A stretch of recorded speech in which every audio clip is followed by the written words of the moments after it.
What is going on, everybody? Thank you so much for tuning in. Back with another video.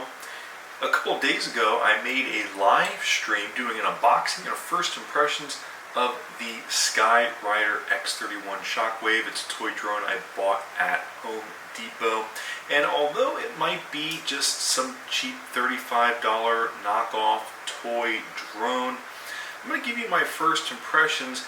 And the reason I believe in this being such a good gift idea is because of the fact I purchased, it was $6, a 2-year warranty, so whenever this breaks I can take it back to Home Depot and get it fixed.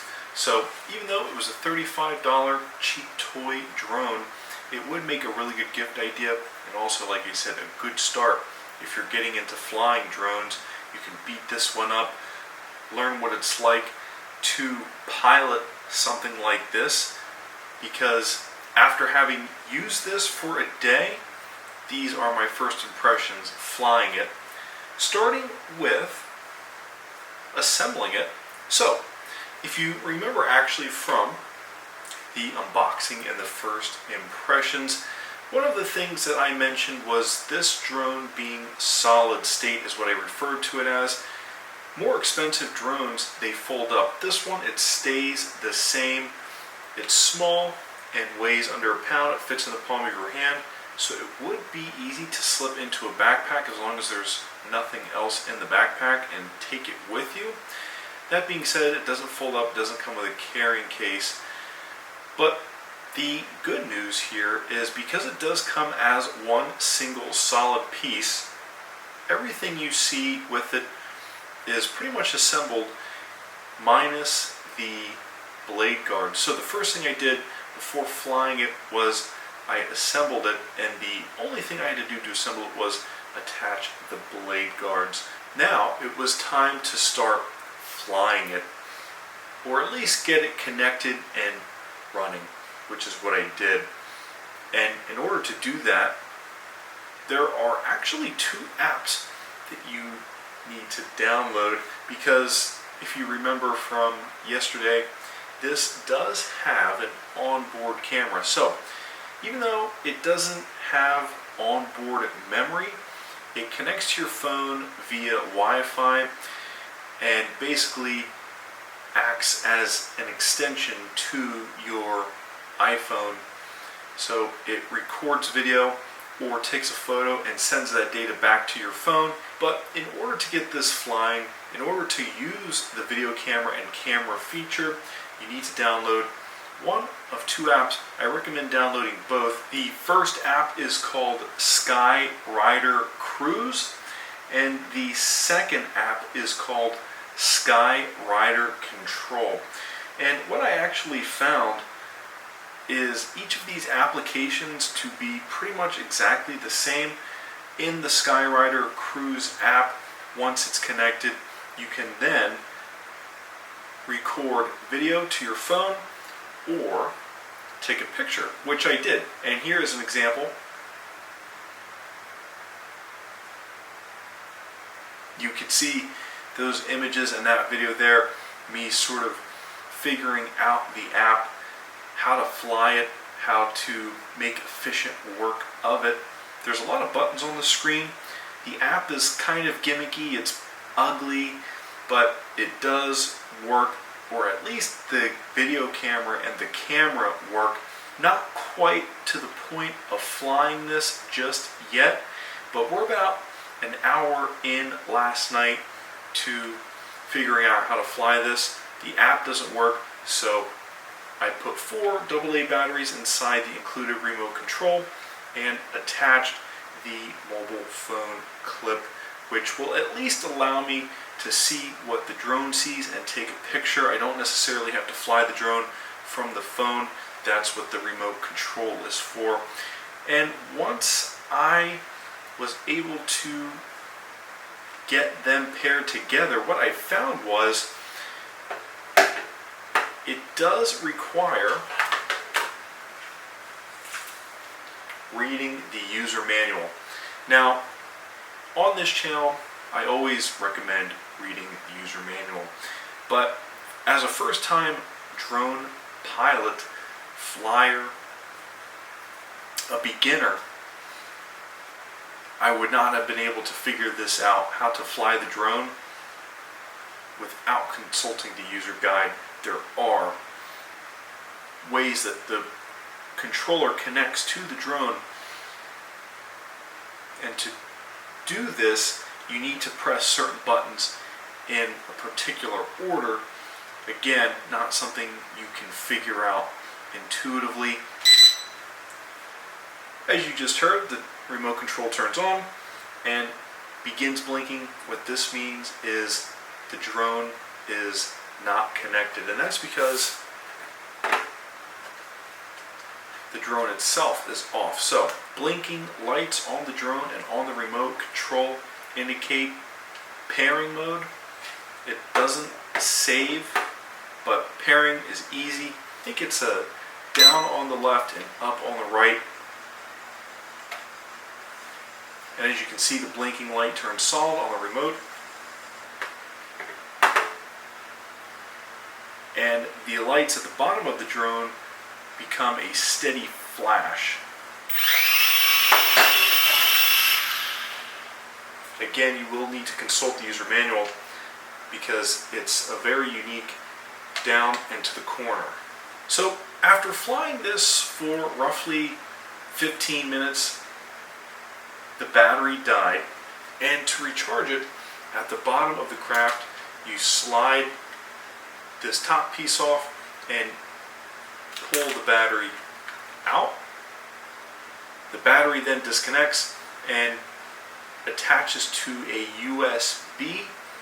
It takes roughly 45 minutes to charge this battery, and so far my first impressions flying it. Now, one thing that is just a little bit confusing about flying this drone is the camera is facing forward, though the front of the drone appears to be what is actually the rear end of it. Kind of counterintuitive to what we already know about aircraft. Usually the pointy part is the front of the aircraft and the flat part is the back of the aircraft. But on this drone it's opposite. The flat part is the front, and we know this is the front facing part because it's where the camera is located. Flying the drone to take a picture of something, you don't want to fly it backward. All in all, it makes this just a bit confusing to learn how to fly straight. There is a learning curve, but you can see scrapes on the blades from me flying this into the wall.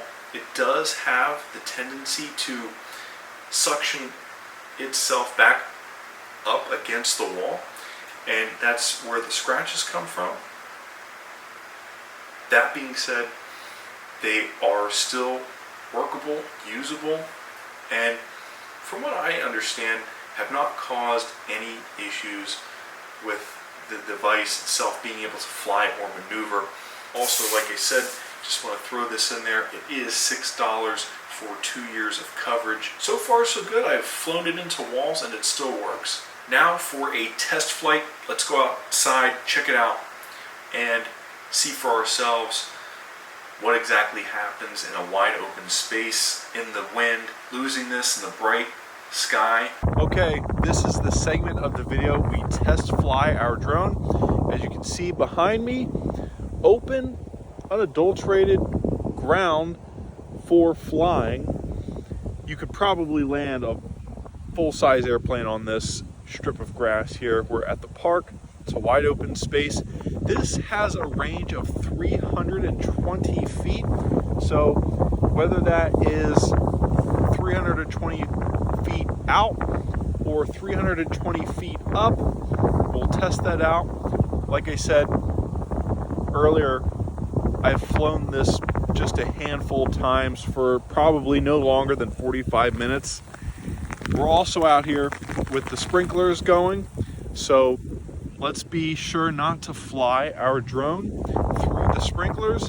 But actually, most importantly, what actually worries me the most besides the sprinklers, I could care less about the sprinklers, is the wind. So You really can't see behind me because it's an open space, but there's probably a 10-mile-an-hour southbound wind. So basically, once this thing goes up in the air, it weighs less than a pound. Where it ends up, I don't know. We're gonna test that out. Luckily, it only has a range of 320 feet, so shouldn't end up too far away if it does indeed get caught in the wind, which it might. I'm hopeful that it won't, but nonetheless, just gonna see exactly how this thing flies, because doing this indoor, I don't recommend it. You end up crashing it into walls and just don't get enough of an experience to be able to figure it out inside. So outside is the best place to do this, and plus it's also got the video camera and the camera, so maybe we'll get like a wide open shot of the park here. You can see some nature with the video camera or the camera. Also, real quick guys, one thing I wanted to mention was no landing gear. More expensive drones, they have the landing skids. You can take off from a flat surface like a table. The grass should be okay for taking off from a flat surface, but my recommendation is to actually hold it in the palm of your hand. Okay, let's go ahead and get it up in the air.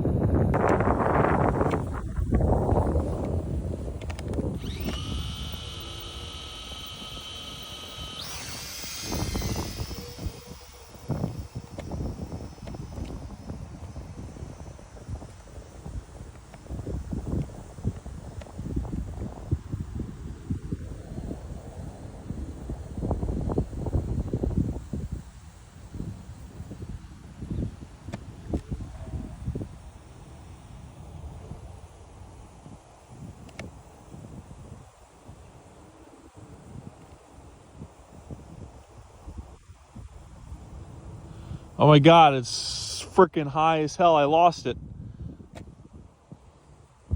Can I get it? Oh, there it is. Okay. All right, I mean, shoot. All right, so you can actually, I actually feel like I have control over it. There it is in the center of the camera there, but it is kind of drifting away. I'm trying to bring it back to me. Not really working out. It might be gone for good, guys. It's pretty far away right now. And does not look like it's coming back. So there she is. I have completely lost control of it. Actually, I can still see it changing directions in the air, but I actually have no idea like what direction to even steer it in. So there it is. It's gone, guys. There's no way I'm getting that back. It's gone. Yeah, there it goes right there.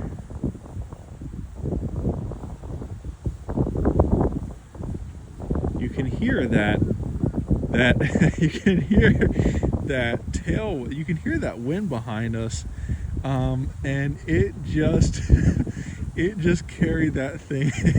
It's gone, guys. It's gone. I can't, that's not coming back. It's just gone. So anyways, guys, that was the Skyrider X31 Shockwave. I do not recommend flying it in an open area on a windy day. An open area on no occasion. It can go pretty high, and as you just saw, it's gone. It disappeared. It's gone. So yeah, that's basically the end of this review. The drone said it could fly 320 feet. It actually exceeded my expectations when it flew away. When it flew out from out of the park, it's probably a mile away right now it's gone for sure. But when it flew away, it looked stable. It looked actually like a really nice drone, just flying with a really heavy 10-mile-an-hour tailwind. So that should at least say something of the aerodynamics of the X31 Shockwave. But also at the same time, this is a good time to plug that 2-year warranty I paid $6 for at Home Depot. Let's actually go and see if we can get us another one and maybe actually be a little bit smarter about where we fly it. But for now, my recommendation to you is to be careful flying it because it does weigh under a pound. Probably should not have brought it out here on this cold, windy, overcast day. Like I said, it weighs under a pound. It's like a half a pound, so it's gone. That has been the conclusion of this segment, testing it at the park. Let's go ahead now to Home Depot and see if we can get a replacement. My name is John. Stay tuned for our next review.